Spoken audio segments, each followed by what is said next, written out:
And what do you say to somebody, well, women who say, I don't want to get bulky? I've heard that so much. Explain, because you look amazing. Thank you. And on stage, even though you have a lot of muscles, you're still very feminine. Well, you competed in the bikini category. So that was part of the mandate, wasn't necessarily being the Yes. biggest, but the most proportional, but the best proportions and still retaining femininity, I imagine. So Yes. what would you say to a woman who's afraid to go into the gym because she feels like, oh, I just bulk up?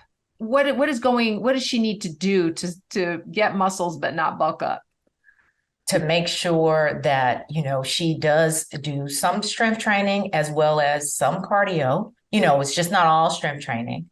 And that the areas that she's worrying about bulking up, just don't train those so heavy. Like if you naturally have excellent quads or well-defined quads and you haven't lost any of that, then, maybe you don't do a whole lot of, leg exercises for your quadriceps. But, if your glutes are flat or if your arms, so a lot of people say, oh, I want my arms to look like that, or I want, then you do have to train them, but you're not going to bulk up because you're weak at first. I mean, I go back and look at logs of when I first started and I could barely do like 25 pounds on, certain things. And then now that's, you kind of look like, what?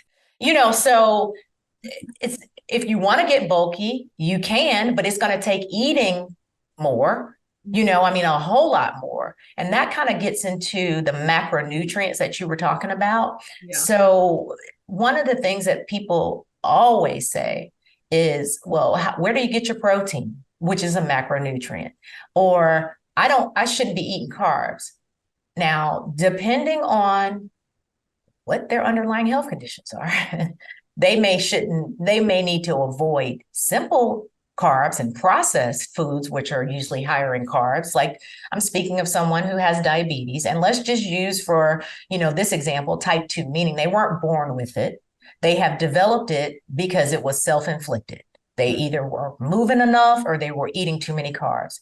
So Too many processed protein, carbs. correct. Too many, just simple carbohydrates Okay. or Like what? drinking Like like chips, like candies, like breads. not fruit or No, no, not potato. fruits, not potatoes, especially, baked potatoes and, those things. But a lot of times just the comfort foods, the snack foods that they're cookies and, things that they're giving their children. Like I've had people tell me before, oh, I just snack on a few of those because I'm giving it to my 5-year-old. And I'm like, but that's adding to your caloric intake, and so if you're not moving, that can be affecting, these calories that you're not understanding where that's coming from.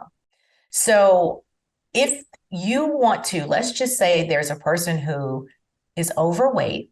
So nobody we're speaking of right now is obese. They're overweight though. So their BMI is not over 30, but it's like 25 or 26. And that's still subjective because if they have muscle, so it Right. depends on how that's measured. And let's say that this person wants to lose 10 pounds, but they also want to tone. Mm-hmm. So what they're saying is, and this is the first thing I do is I explain toning, if the muscle isn't there, so we should get a body composition. If that muscle isn't there, is putting on muscle. Because what are you toning? I mean, you tone your abs. Like most people have abdominal muscles, they just need to get lean enough so you can see them. And so for most women, depending on how old or young you are, that's the last thing that'll show up, like as you get ready for a competition or as you're losing weight, and so we tell women a lot of times, you might not need to do a whole lot of training on your abs because you will get blocky. Like if you're trying to have a slim waist, but if you want to give the appearance of a slim waist, then you might need bigger shoulders. A lot of things are illusions. So what I heard you say was that if there's no muscle, then you want to build up the muscle. At the same time, you might have too much fat, which would hide the muscle and just make you look bulky. So you'll be losing fat And then you'll end up maybe with even smaller measurements, even though you have so much more muscle. Correct. And most people then get to a point where they're not so dedicated to the scale. They're going to the InBody machine where they're measuring their composition for that, week or whatever. And that's the little machine where you walk up to and there's a plate and you take your shoes and your socks off and it's got these two arms and you just kind of hold on and it's measuring like impedance in your body and it's giving you a rough estimate. So it's kind of a combination of trying to do the calipers along with underwater weighing. There's BodPod where you can get your body composition. DEXA scan is really nice because, it's pretty quick and you can see the little printout and your shape. But that's where also the nutrition becomes important, because if that same person that we're talking about wants to lose 10 pounds, and so let's say that for whatever their height and weight, their BMI, as I said, was 26 or 25, and they're at 150 pounds and they want to go to 140. Well, most of the time that dietitian is going to help them by, number one, kind of carving out a nutrition plan where your protein, pretty much for someone who wants to put on muscle, needs to be about 1 gram to 1.5 grams of protein per pound of body weight for a female. Okay, so we'll just talk about it for a female. Per pound or per kilogram? Just want to per pound. Okay. I'm not talking about the true. I'm just saying a rough estimate. So I always tell people, like, if you want to weigh 140, and we're going for the 1 gram of protein per pound of body weight. There is 1 gram per kilogram, but I'm just saying this is easy for conversation. I said then roughly your protein needs to be at 140. Wow. So that's how you start to learn, and that's what we would manipulate for our competitions. When in the off season, when you're bulking, so you do get larger because the scale's going to go up, your body fat's going to go up because you're working on areas, and then it becomes fun because you're going to carve it all off and see, well, what sticks? How many muscles are going to stay? What's underneath all of this? So when as a pro bodybuilder, you bulk up in both fat and muscle to get the most muscle, really, is what you're doing. Correct. And you eat Correct. more, so you work out hard, and then but you do less cardio. They usually bring your cardio down. And then the second phase is to lower the body fat. And how do you do that? Because that's what people want to know. It's kind of a balance. So, like I said, you reverse diet, meaning the calories start gradually going back up once, you've been on stage, or let's say you were getting ready for a wedding. If we make this applicable to anything other than bodybuilding, whatever, class reunion, you want to show off, whatever it is. And let's say it's like, okay, now it means I've been doing, all these sessions of cardio, I've been killing it, but I don't know that I can do this. It's not good for you all year to go at 100%. I mean, I guess it's sustainable if you're, coping with things. But I mean, a lot of times it's just going to get in the way because all you can really do is work out.